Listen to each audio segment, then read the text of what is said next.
Good evening, you guys. I was just thinking about content and the fact that I'm made a decision to produce good, valuable content to help others with.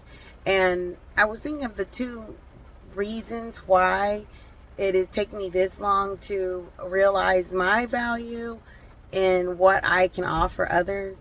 And I wanted to tell you guys about it because it was a revelation to me that I've realized for some time now and been telling people as I get the opportunity. But I wanted to let you guys know that my issue with my name was real. It's what I would call my lie identity. It helped me create my lie identity, which I learned from Myron Golden, that it's the identity that you give yourself because of all of the pain and hurt or life experiences that were negative that associated with your identity, the things you were told that were negative. And for me, the negative thing in my life for 34 plus years was years acquainted with my name and like it, but lied in the pain of I felt around my name.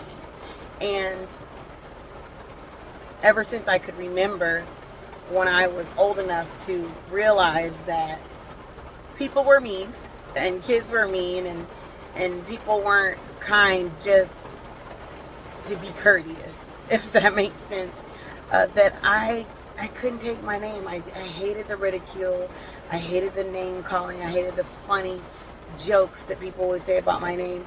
And the name Dorcas, I couldn't even stand listening to. I hated it. I just hated it.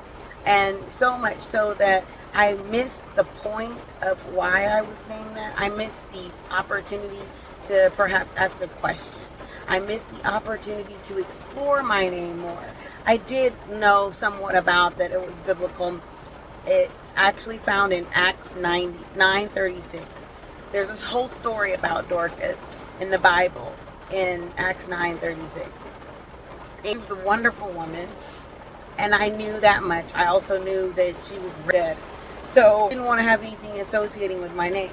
But I said all that to say this: because of all the years that I looked at the identity of myself, I used my identity to determine and pattern my life after, and that kept me constrained from so many things. And as soon as I released that, as soon as I decided to drop that as my lie identity and make it my identity, which I am in love with, as soon as that happened, I felt that people appreciated my name more because I released my own hatred about it, and I became to trust myself and decide that my name was attached to value because it was attached to me and I was valuable.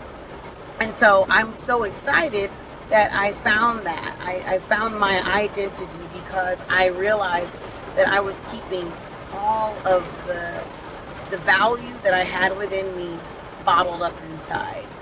And I now realize that my identity was always there all along. My name was not my identity.